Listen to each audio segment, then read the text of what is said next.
অশরীরী। নমস্কার বন্ধুরা, SA story reader চ্যানেলে তোমাদের সকলকে স্বাগত। আজকের গল্প অশরীরী। গল্পটি শোনার আগে চ্যানেলটি সাবস্ক্রাইব করার অনুরোধ রইল। স্যার, এই নিন চাবি। সুব্রত চাবির গোছা এগিয়ে দিল।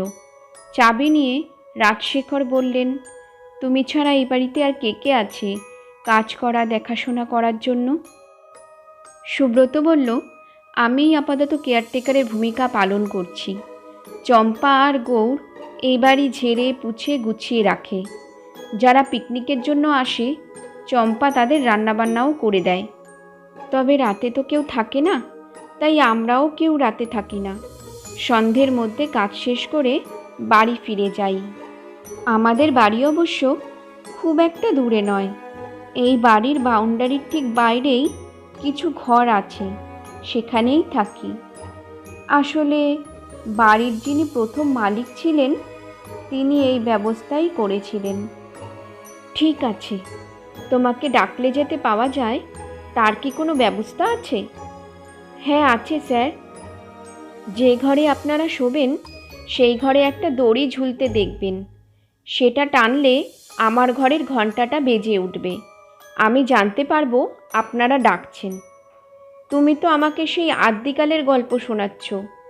তোমার মোবাইল নেই যাতে ফোন করলে তুমি জানতে পারবে? হ্যাঁ আছে স্যার, তবে বুঝতেই তো পারছেন, গ্রামাঞ্চল তো, সন্ধ্যার পর ভালোভাবে টাওয়ার কানেকশন পাওয়া যায় না। ও ঠিক আছে, তা তুমি কি এখনই চলে যাবে? তা কেন স্যার? আপনারা রাতে কি খাবেন সেটা বলে দিলে চম্পাকে দিয়ে বানিয়ে ঘণ্টাখানেক পরে এসে পৌঁছে দিয়ে যাব। রাজ ওর বন্ধু অনিমেষের দিকে তাকিয়ে বললেন, কি হে, রাতে কি খাবে? এরকম ব্যাপার জানলে খাবার কিনেই নিয়ে আসতাম আসার পথে। অনি বললেন, অত চিন্তা কিসের? ও তো বলছে রান্না করিয়ে দিয়ে যাবে। তাহলে বলো কি খাবে? বেশি আর কি, লুচি আর পাঁঠার কষা মাংস, আর একটু গা গরম করার পানীয়। তারপর সুব্রতর দিকে তাকিয়ে বলল, কি হে, হবে তো? হ্যাঁ হ্যাঁ, আমিই নিয়ে আসব। ঠিক আছে, তাহলে এসো। আমরা একটু ঘুরে দেখি বাড়িটা কেমন, আর যে ঘরে শোবো তা কেমন সাজিয়ে গুজিয়ে রেখেছো তোমরা। সুব্রত চলে যাওয়ার পর রাজ আর অনি নিচের ড্রয়িং রুম থেকে পায়ে পায়ে উঠে আসে দোতলায়। পুরনো দিনের জমিদারদের বাড়ি গঙ্গার পাড়ে।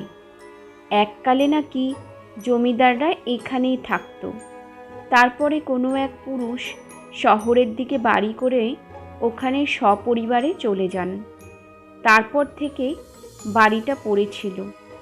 কয়েক পুরুষ পর এক ছেলে, যে বর্তমানে বাড়ির মালিক, বাড়িটা ভাড়া দিচ্ছেন পিকনিক করার জন্য। এত বড় বাড়ি দেখাশোনা করে রাখার খরচ প্রচুর। বাড়ি ভাড়া দিলে কিছু টাকা তো উঠে আসে, তাই এই ব্যবস্থা। বাড়ির ভেতরে পা দেওয়ার পর ওদের দুজনেরই মনে হচ্ছিল যেন সত্যি জমিদার আমলে এসে উপস্থিত হয়েছেন। ওদের ঘরে এসে উপস্থিত হলেন ওরা দুজন। বেশ উঁচু রাজকীয় খাটে শুভ্র সফেন বিছানা পাতা, তার সাথে বালিশ কোলবালিশ সব আছে। ঝাড়বাতিটা জ্বলছে। এক মায়াবী পরিবেশ তৈরি হয়েছে। পাখার সুইচ দিতে পাখা বেশ জোরে ঘুরতে শুরু করলো। ওরা ঘরের লাগোয়া বাথরুমে এক এক করে ফ্রেশ হয়ে এলেন। রাজ দোতলার লাগোয়া বারান্দার দিকে এগিয়ে গেলেন। তারপর হাত দিয়ে দরজার ছিটকিনি খুললেন, কিন্তু দরজা খুলল না। বেশ চাপ দিতে হলো ওটাকে ঠেলে খুলতে। অবশ্য দরজা খুলে যেতেই এক ঝলক ঠান্ডা হাওয়া এলো ঘরে। ততক্ষণে বাথরুম থেকে অনিও বেরিয়ে এসেছেন। অনি বললেন, রাজ, তোমার জন্য একদিনের জন্য নিজেকে জমিদার বাড়ির সদস্য মনে হচ্ছে। রাজ হাসলেন। তবেই বলো, তুমি তো ভাই আসতেই চাইছিলে না। তখন কি আর বুঝেছি এত সুখ কপালে নাচছে। হঠাৎ দরজায় এসে উপস্থিত হলো সুব্রত। বলল, স্যার, আপনাদের খাবার নিয়ে এসেছি। নিচে ডাইনিংয়ে খাবেন না এখানে দিয়ে যাব? নিচেই চলো, বিছানায় বসে কি আর খাওয়া যায়? চলুন।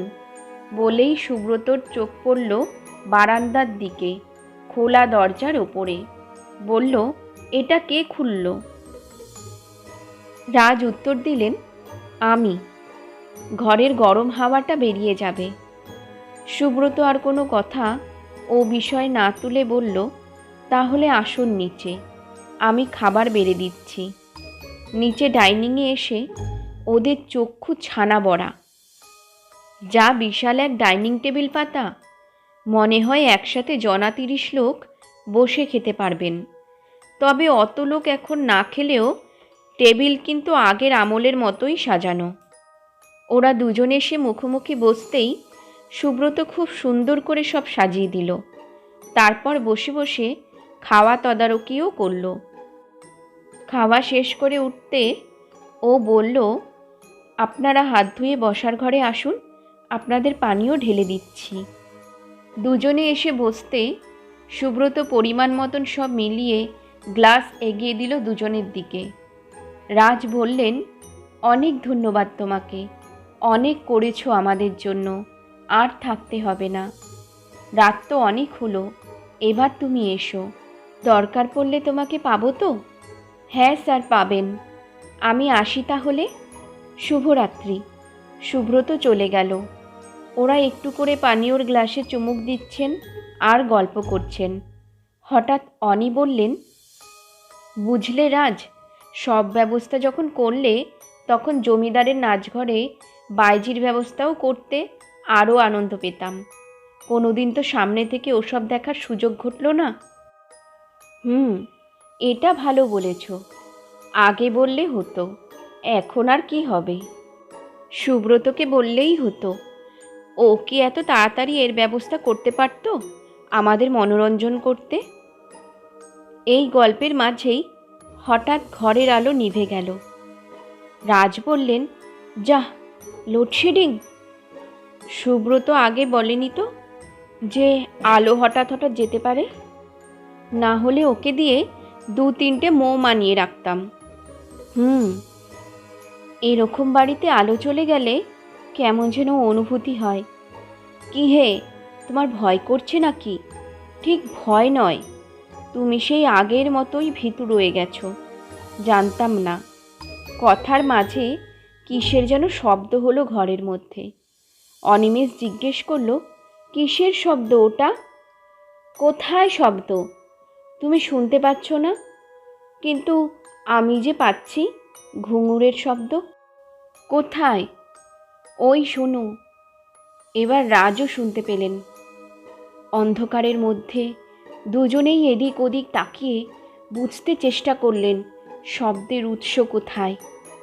খানিক অন্ধকারের দিকে তাকিয়ে থাকতে থাকতে অন্ধকার যখন চোখে সয়ে গেল, তখন দুজনেই দেখতে পেলেন এক সাদা পোশাক পরা মহিলা সিঁড়ি বেয়ে নিচে আসছে।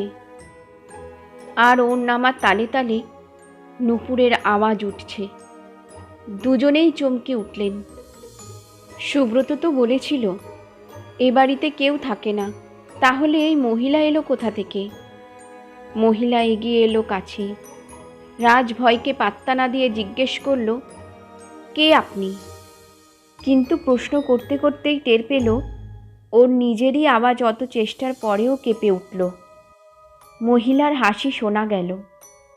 সে কি, তোমরা নর্তকীকে আহ্বান করলে আর এখন চিনতে পারছো না? তোমাকে কে ডাকলো? আমরা তো ডাকিনি। ডেকেছ তো। তা কি নাচ দেখবে? কত্থক নাকি আধুনিক কিছু? তুমি যাও, তোমায় আমরা ডাকিনি। এখন ডাকনি, কিন্তু তখন তো ডেকেছিলে। আর আমি আমার শিশু সন্তানকে ছেড়ে আসতে চাইনি বলে জোর করে ধরে এনেছিলে। আর যাতে ভবিষ্যতেও একই সন্তানের দোহাই না দিতে পারি, তাই ওকে মেরেই দিলে। কী সব বলছো আজগুবি? আমরা তোমাকে চিনিই না। চেনো চেনো, তোমাদের রক্তে আছে নারীদের নিয়ে ফুর্তি করা, বদমাইশি করা, আর তোমাদের কথা মতো না চললে তাদের পৃথিবী থেকেই হাপিস করে দেওয়া। সেই দূষিত রক্ত এখনও শরীরে বয়েই চলেছে। তাই তো এতদিন পরেও এ বাড়িতে এসেই নর্তকীর কথা মনে পড়ল। সেবার ক্ষমতার অভাবে প্রতিশোধ নিতে পারিনি, এবার তো ছাড়া যায় না বলেই দুটো হাত এগিয়ে গেল দুজনের গলা লক্ষ্য করে।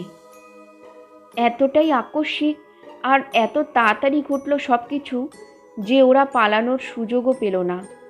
তো সুব্রত করে আওয়াজ তুলতে চেষ্টা করেছিলেন রাজ, কিন্তু গলার স্বর ফুটল না। ওদিকে আঙুলের চাপ বেড়েই চলল গলার উপর, দু হাতে ধরেও ছাড়ানো গেল না। অনি আর রাজ দুজনেই কথায় আটকে গেল, দুজনেই গো গো করতে লাগলো, কিন্তু গলার ওপরে চেপে বসা হাত দুটোকে ছাড়াতে পারল না। খানিক পরে দুজনেই গড়িয়ে পড়ল মাটিতে। কিছুদিন পরে পুলিশ এসে উদ্ধার করলো পচে গলে যাওয়া দুটি দেহ। অফিসার শুধু ভাবলেন, এরা এখানে এলেন কিভাবে। বন্ধুরা, আজকের এই গল্পটি তোমাদের কেমন লেগেছে তা একটা কমেন্টের মাধ্যমে আমাকে অবশ্যই জানিও। গল্পটি ভালো লেগে থাকলে আমার চ্যানেলটি সাবস্ক্রাইব করে আমার সঙ্গে থেকো। ধন্যবাদ।